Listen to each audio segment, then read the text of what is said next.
Good morning, ladies and gentlemen. My name is Shashank Ranjan, and I welcome you all to the daily The Hindu newspaper discussion, the Chennai edition. And today we are going to start with the newspaper discussion for February 6th. The discussion is brought to you by National Defense Institute. NDI is a leading defense institute of India that prepares you for all India Sainik School entrance examination, NDA, CDS, AFCAT, CAPF, till the SSB, where we believe in holding your hand till you get those stars on your shoulders and emblem on your hat. Ladies and gentlemen, let's look at the first news article that's important. Many seats redrawn in Jammu and Kashmir delimitation draft. Here in this, you must understand that first of all, what is delimitation? So delimitation is basically the redistribution of the seats in Lok Sabha and Rajya Sabha. Okay, so there are a certain number of seats from each and every region. That is their representation is there in Lok Sabha. Okay, there could be a fixed number of seats from each and every state, but from within the state itself, which region, for example, in Tamil Nadu, how many Lok Sabha seats will be there? Okay, for example, if there are 6 Lok Sabha seats from Tamil Nadu, then if there has to be 2 seats from Chennai, 1 seat from Madurai, 1 seat from Kanyakumari, 1 seat from Coimbatore. So like that, we give a distribution of number of seats. Now, how do we decide that Chennai should have 2 seats, whereas Coimbatore should have 1 seat? We do this is done after observing the population, the density of population living in a certain area. So since Chennai is densely populated, so number of representative of the people from Chennai will be more in Lok Sabha. Okay. So basically from the whole of Tamil Nadu, total number of seats are there. And from those, among those total number of seats also, which region will have more MPs is decided by the delimitation. Okay, so since the time when the Jammu and Kashmir was bifurcated between J&K and Ladakh, and Article 370 and 29A and 35A were shedded of the Constitution of India, since then this delimitation was something that was pending. And earlier, before that, the whole delimitation was going on through the Jammu Kashmir Constitution. So now the now basically the delimitation has to be done. The National Conference, that's a party there in Kashmir, has rejected this and called it unconstitutional. Okay, why the regional parties in the union, such as National Conference, opposed the delimitation? Because prior to the diluting of Article 370 on August 5, 2019, the delimitation was undertaken by the virtue of Jammu and Kashmir Constitution under J&K Representative of People Act 1957, unlike the delimitation of Lok Sabha seats carried out under the Constitution of India. During the National Conference rule between 1996 and 2001, the J&K Assembly passed a law and put a freeze on the fresh delimitation of seats until 2026. So it said that until 2026, there should be no delimitation that has to be done, so that it can be carried out with the rest of the country. Despite the Supreme Court upholding the decision that was upheld by Supreme Court, that till 2026 there would be no fresh delimitation, a fresh commission was set up in 2019 under the provision of Part 5 of J&K J&K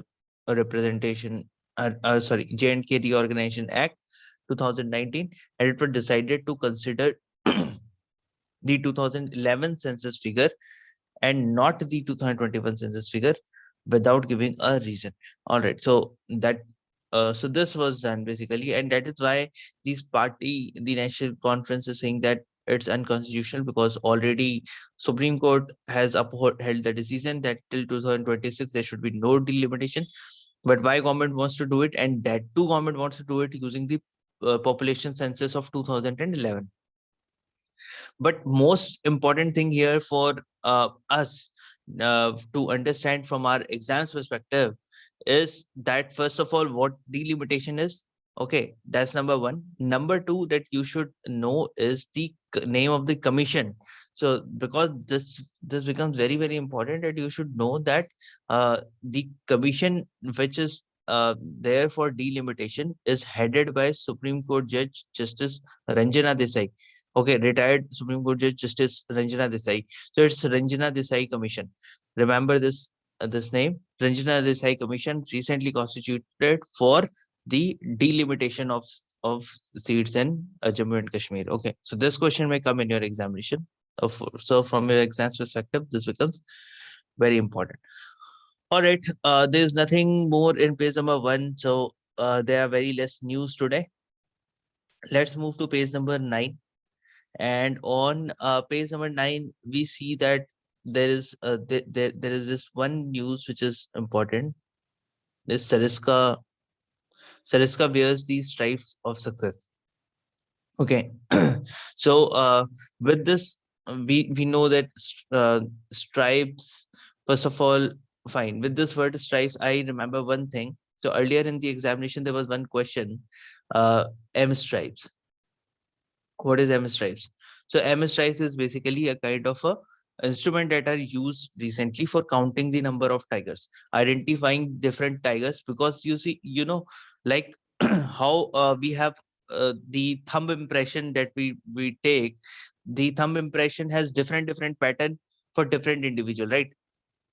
It is different for different individuals. Similarly, the pattern on their stripes, this stripe pattern for each and every tiger is different. So M stripe basically uses the technology of identifying these patterns, and when the two patterns are different, then they count it as the number of tigers. So using M stripe, which is an advanced technology developed in India by the University of Dehradun and some other agency, I don't remember that exactly, but you can just go through and research it on Google, like which are the universities. Anyhow, that will not come in your examination. But important thing to know is M stripe is an instrument that's used for counting the population of the tiger in any particular area. Finally, the Sariska Tiger Reserves wears the stripe of success. The tiger population is now 25 years after they became extinct in the reserve. So what happened at this Sariska, first of all, Sariska is where it's in Rajasthan. Okay, so the Sariska Tiger Reserve had lost the number of tigers completely. It got extinct. Okay, 25 years ago. Then the tigers were actually transported from Ranthambore Tiger Reserve, and from Ranthambore they were brought through helicopters, and then they were brought in Sariska, and today the Sariska has 25. Okay, so this tells that Sariska had been doing a great job in protecting the tiger, and the tiger population is keeping on increasing. Okay, so this becomes important. Ladies and gentlemen, always remember, whenever any tiger reserve is in news, okay, any tiger reserve that's in news, remember their name, their location. Because this is the favorite question. This is the favorite question in all examination, be it NDA, CDS, CAPF, any examination. Definitely, they'll ask this question: where is a particular tiger reserve located? Okay, fine. Now, let's move to the next news item here. That's the journalist killed in IIT blast in Odisha. Okay, now this particular article is important from CAPF perspective and from the SSB's perspective. Now, CAPF also, it is important from the interviews perspective mostly, because when you go after clearing the CAPF examination, you have to face the interview in front of the UPSC panel. Okay, and there they ask you a lot of question on the internal security of India. Now, there it becomes important. This kind of questions that come: what is IED? What is RDX? What is TNT?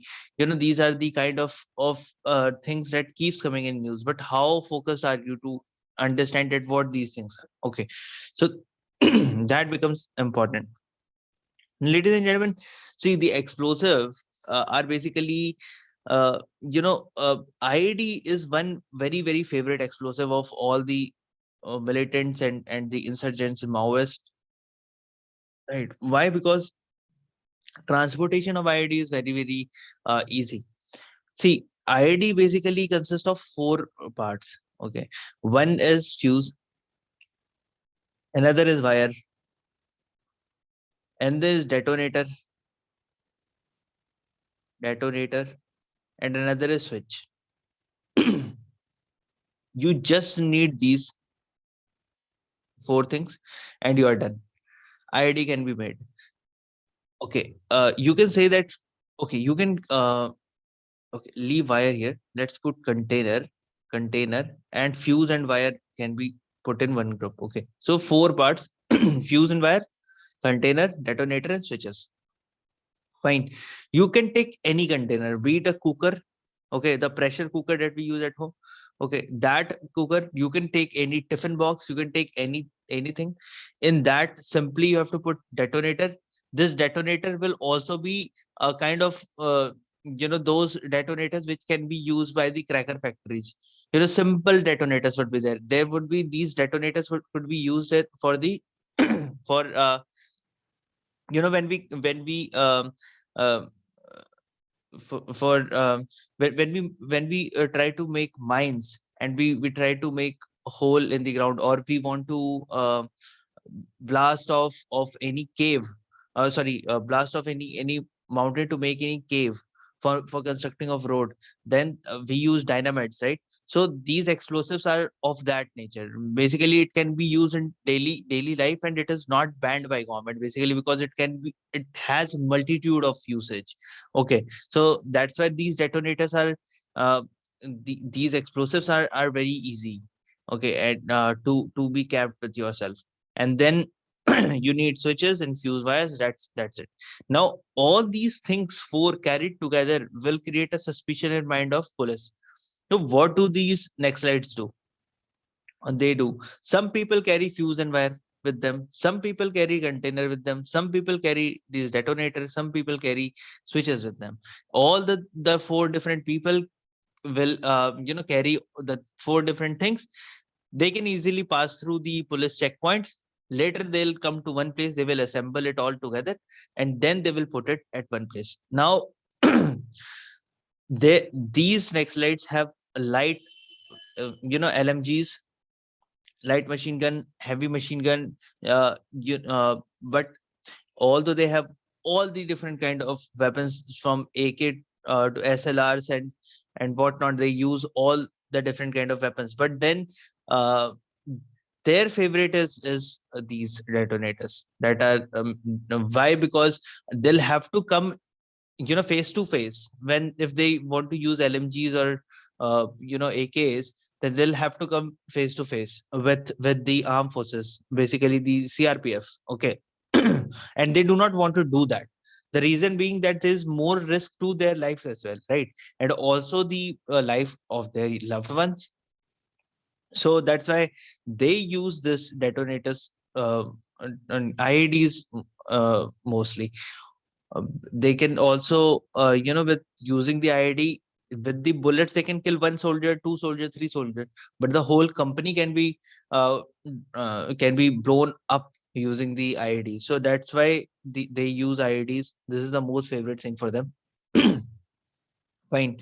Then there is you will find that the terrorists in Northeast India and in Jammu and Kashmir, they use RDX. Now RDX is basically banned by government. Okay, so RDX is banned by government. It is not allowed to use RDX. See, I'll take you to this page. You can find here the full form of RDX. Now, among the different explosive developed during the period where TNT is 246 trinitrotoluene, and RDX full form is Research Department Explosive. They ask you this full form of RDX. Okay, what? So you must have heard RDX and IID news. What is RDX? What is IID? Like that, the question comes. Okay, in the interview. Similarly, the question comes in SSB also. So our RDX is research department explosive. Its formula is hexahedro 135 trinitro 135 triazine. Okay, so remember this. And this explosive, RDX is basically RDX is used by the military grade weapons, and it is not allowed for the commercial use. So but RDX is highly malleable, so you can beat it up, make it in the form of a steel, and you can transport it. It is easily transportable, but then they can be easily found by police checking and all. But then how do the terrorists use RDX? They can use it, not commercially available, so it cannot be easily obtained. But then there are external forces like Pakistan and China that export this to the terrorist groups in India. So that is how it becomes available to them. Okay, so this is the basic thing that I wanted of you to know. Fine. So now let's move to the next news article, that is committed to ending inequalities, says the PM. Now, we know that the PM Modi has unveiled 216-foot tall statue of Vaishnavite Saint Sri Ramanujacharya near Hyderabad. And this is the second tallest statue, second tallest sitting statue of the world. Okay, remember this. It is not somewhere. I found that some students were saying that it is the second tallest statue of the world, but it's not like second tallest statue. It is the second tallest sitting statue. Okay, second tallest sitting statue. Okay, of the world. So Ramanujacharya was a bhakti saint. All right. Okay. I want you to comment down below about Ramanujacharya, that what was his philosophy called? What was his philosophy called?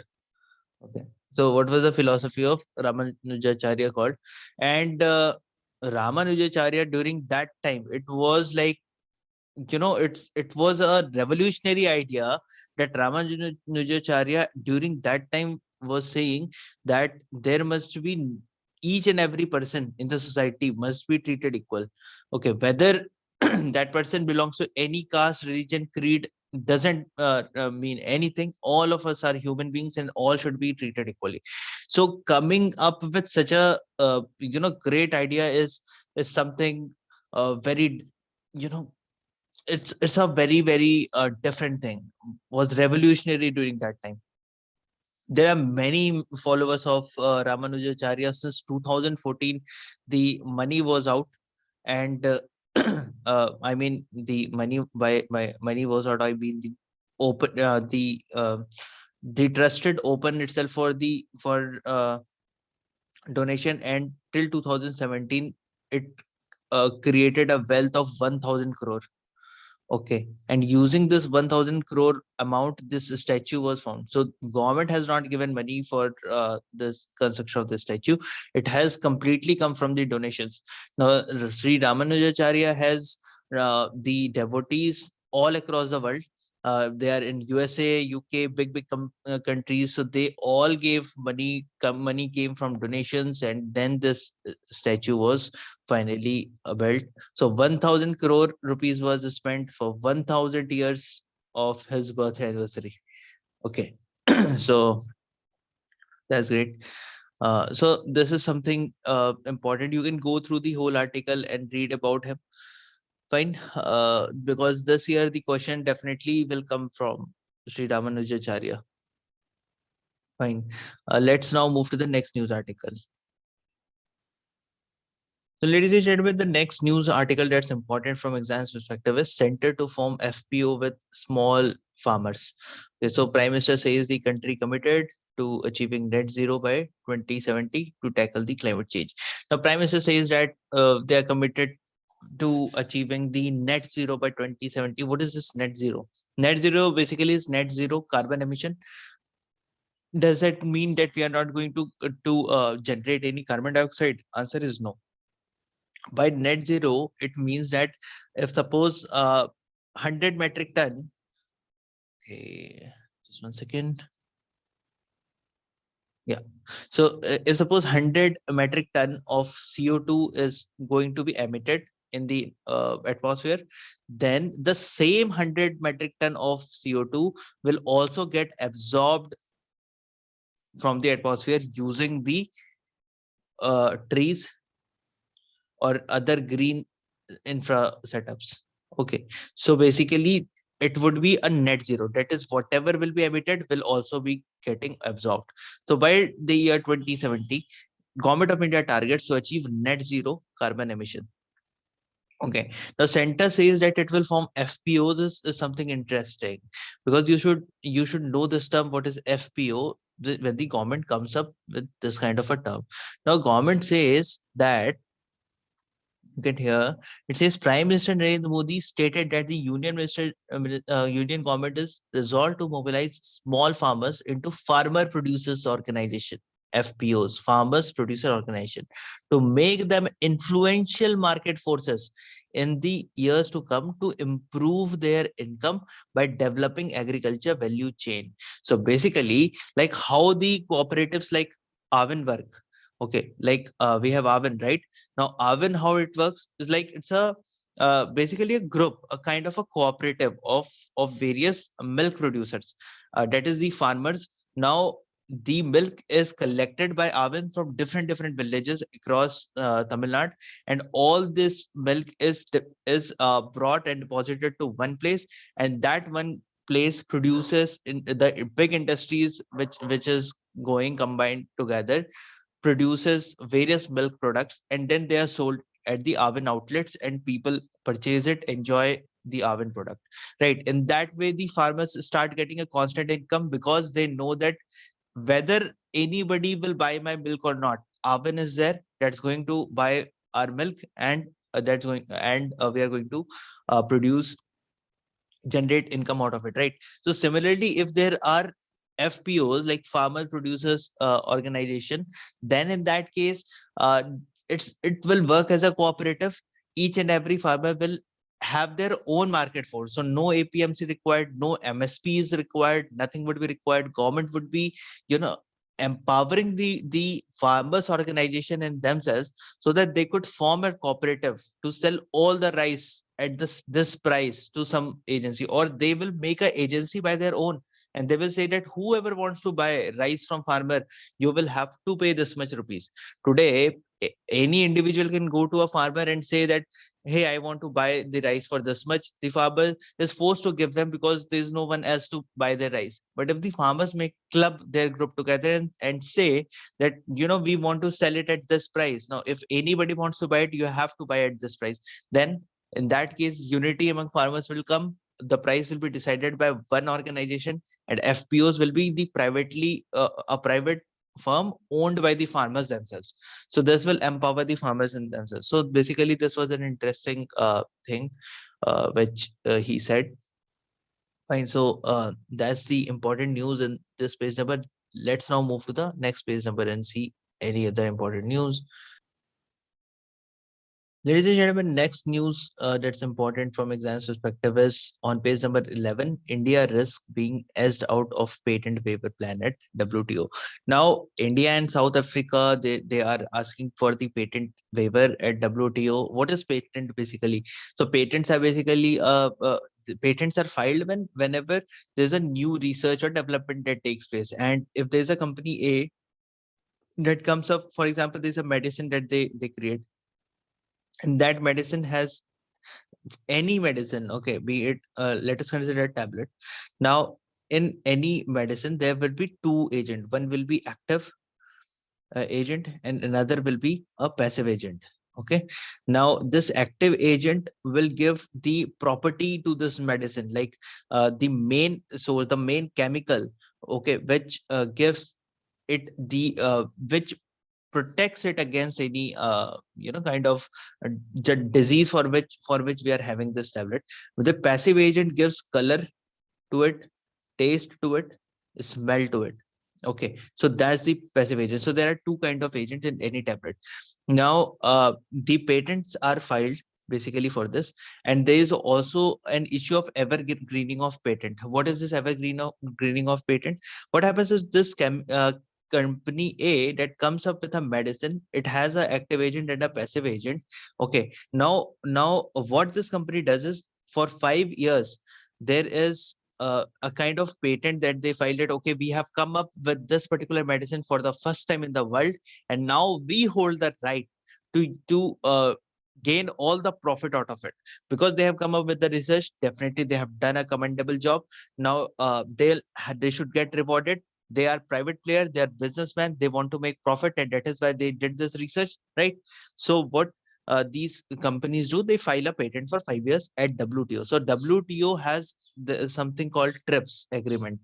TRIPS, trade related intellectual property rights, right, issue. I mean, trade related property, right, on intellectual property. And so trade related intellectual property rights is basically, uh, there's something in WTO which protects all the patents.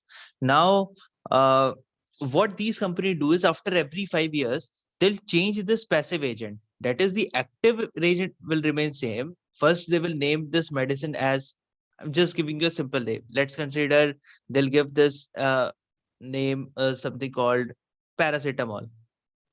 Okay, I'm just giving you a you know, just simply giving you a name. Okay, don't consider it like anything.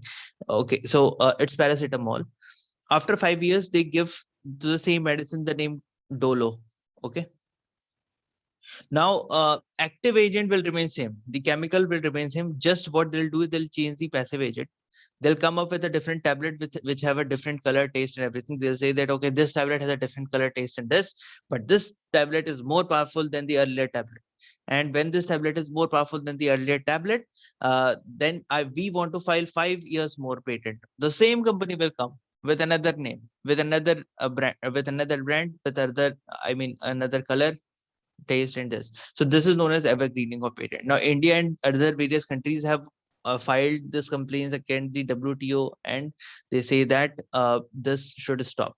Also, India has been demanding that, give us some waiver from this patent, because India makes very, very cheap medicines.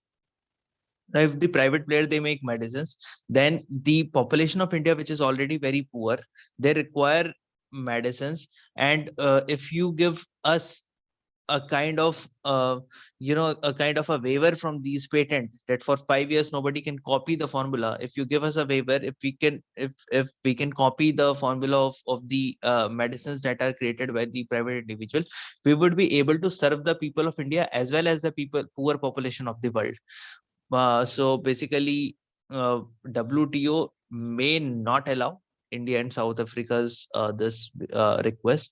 Let's see what happens. Anyhow, USA can accept it, but the European Union countries, they oppose too much for this fight against going against the patent, because there are a lot of private players who are involved, and influence of private players does not let WTO to do this. So that's important from news perspective. Fine. The next news article that's important on the same page number is uh, uh, only 1 in 4 UDAN route survived after 3 years, the data show. Okay, so only 1 in 4 UDAN route survived in 3 years. So UDAN scheme, we know, is a scheme by government of India, that is Ude Desh Ka Aam Nagrik. Okay, now this scheme was started, and the main purpose of the scheme was to make affordable airlines for every people who live in the areas where we have unserviced airport or semi-serviced airport, to strengthen the airport and make the common people to fly. Okay, so this was the main intention behind the UDAN scheme, and for that subsidy was given. And any aircraft could charge only 2,500 rupees. Okay, for not more than 2,500 rupees for a 1 hour flight. Okay, so that was there, and it was to go for 3-4 years. And now when the now when the time has come, it is seen that only 1 out of 4 uh, UDAN route is able to survive because of the finances. So there was a viability gap that was funded by government. Well, since government is not going to expand it anymore, that's why one would survive out of 4. So that's here in the news. And the next news article that's important from exams perspective is the on page number 12, that is Z flexes the diplomatic muscle at Olympics. So this is a ongoing issue and you will keep hearing it. Basically there are uh, you know, China, there had been the diplomatic boycott by UK, US, Australia, Austria, Sweden, India, many big countries who did have diplomatic boycott. But China is still able to pull many leaders to attend the Beijing Olympics and try to bring them together. We will see these kind of news coming daily, one after another. So this is something in transition. So we'll keep following if there's something important. Fine, ladies and gentlemen. So these were some important news articles from today's newspaper. We'll meet with the next newspaper discussion tomorrow. So till then, take good care of yourself. Have a nice day, all of you. Thank you so much.